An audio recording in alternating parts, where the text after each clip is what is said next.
만약에 저 약관이 이제 실제로 소비자에 대한 법적 책임에서 좀 자유로워질 수 있는 부분이 있다고 보시나요?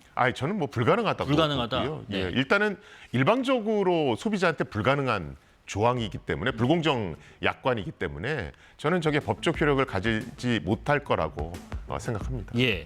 그렇다면 이제 현실적으로 쿠팡에 대해서 물론 수사가 이루어지고 있습니다만 어떤 조치들을 취할 수 있을까? 여러 전문가나 정치권에서 그런 얘기합니다. 과태료랄지, 뭐 과징금이랄지, 징벌적 손해배상할지, 그런 것보다 그냥 영업 정지를 하자. 교수님께서는 현실적으로 쿠팡 입장에서 어떤 조치가 가장 아픈 조치가 될까 싶습니까? 그러니까 징벌적 과징금 뭐 3% 뭐 예. 이런 얘기를 하면 뭐 조 단위의 액수가 나오니까 그렇죠.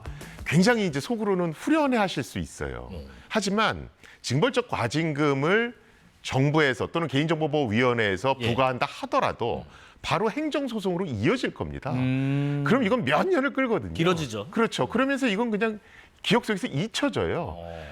예전에 통신사 사례도 있었고 이번 쿠팡 사례도 가장 직접적으로 영향을 미칠 수 있는 건 영업 정지입니다. 아, 그래요? 왜냐하면 우리가 쿠팡 말고 쓸 게 없어요라고 얘기하지만 쿠팡이 영업 정지가 된 상태에서 대체할 수 있는 걸 찾다 보면 이 정도는 또 쓸만하네 이런 생각을 하시거든요. 그러면서 고객이 이탈돼서 직접적으로 영향을 미치는 겁니다. 사실은 통신사 사태 때도 뭐 과징금 얘기도 나왔고 얼마를 물어줄 거냐, 뭐 유심을 선지교체해라 얘기가 나왔지만 처음엔 좀 미적미적했거든요.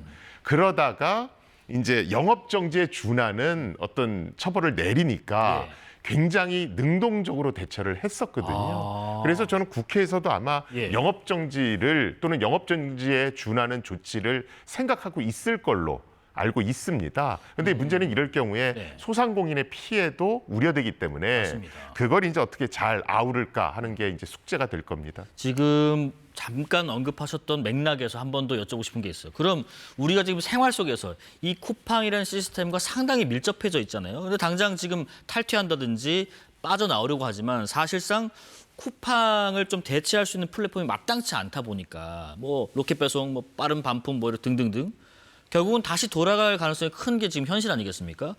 쿠팡과 어떻게 보면 종속적인 관계가 된 듯한 상황인 것 같은데 여기에 대한 진단을 하신다면요? 사실은 굉장히 중요한 부분이고요. 예. 옛날에 우리가 카카오톡 먹통 사태 났을 때도 이런 비슷한 얘기가 있었고 그러네요. 얼마 전에 국정자원관리원 화재 났을 때도 또 나라가 다 섰버렸죠. 그래서 외국에서는 디지털 독과점 서비스와 사이버 보안을 같이 봅니다. 그래서 평상시에 이런 디지털 독과점이 안 일어나게 하고 아하. 만약에 이게 일어날 기미가 보이면 거기에 대해서 사이버 보안 관리를 굉장히 엄격하게 하도록 요구를 하거든요. 근데 우리나라는 사실 그러진 못했죠. 네네. 그래서 지금부터라도 우리나라 전체 디지털 서비스 중에 디지털 독과점에 해당하는 것이 과연 어떤 거냐. 그래서 그런 것들에 대해서는 이제 어떤 식으로 우리가 이걸 관리해 나갈까. 이런 것들을 좀 제도화해 나갈 필요가 있습니다. 사실상 국민 메신저다, 사실상 국민 이커머스다 한다면 거기에 맞는 별도의 강화된 보안 체계를 적용해야 된다 이런 말씀이신 것 같습니다. 개인정보 관련해서 또 종합적으로 한번 보겠습니다. 지금 CG가 하나 나올 텐데요. 이게 지금 저의 1년 동안의 피해 사를 정리한 건 줄 알았습니다. 올해 있었던 굵직한 유출 사고 목록들인데 뭐 SKT 해킹, KT 무단 소액 결제 사건, 롯데카드 개인정보 유출 그리고 이번 쿠팡까지요. 이게 지금 통계를 보니까 지난 10년 동안 유출된 한국인의 개인정보가 1인당 평균 6, 7회에 달한다. 그럼 사실상 내 정보는 그냥 공공재인가? 이 유사한 사고의 반복들의 근본적인 문제는 뭔가요? 지금 화면에도 좀 전에 2025년 정보 유출 사건 이렇게 돼 네네. 있었죠. 많은 분들이 올해 왜 이렇게 해킹 사고 많이 나는 거야? 이렇게 얘기를 하세요. 그러게요. 근데 올해 많이 나는 게 아니고 올해 많이 보도된 겁니다. 아, 그래요? SK텔레콤은 2021년에 최초로 뚫렸죠. 우리가 4년 동안 모른 겁니다. 예를 들어 KT 사건도 훨씬 전에 뚫렸었죠. 그러네요. 롯데카드도 8년 동안 보안 취약점이 방치되고 있다가 이번에 그걸 안 겁니다. 우리 정부의 온나라 시스템도 뚫린 지 3년이 됐었죠. 그래서 이미 뚫리고 있었는데 우린 안전하다는 착각 속에 있다가 SK텔레콤 해킹 사고가 크게 보도되니까 기업들이 야 우리도 한 번 더 점검해봐 이러면서 모르던 게 발견됐다. 아하. 이렇게 보시는 게 정확하고요. 그러면 우리는 그동안 몰란 채 당했으니까 앞으로는 이 모든 것들을 재정비해야 되는 숙제가 남은 거죠. 지금 이 쿠팡 사고만 봤을 때는 2차 피해 우려에 대한 어떤 걱정들을 계속 하십니다. 어떤 게 제일 우려되시고 예방법은 뭐가 있을까 싶습니다. 일단 스미싱이 가장 큰 문제입니다. 스미싱, 예. 네, 지금 오늘 보도를 보니까 열흘간 쿠팡 관련 스미싱만 지금 뭐 292건이 나왔다고 그러거든요. 앞으로 이런 건 굉장히 많아질 겁니다. 그래서 일단은 쿠팡 관련한 내용이 들어오는데 거기에 인터넷 주소 링크가 있어서 어떤 프로그램을 설치하도록 유도하더라. 이러면 절대로 그걸 누르시면 안 될 거고요.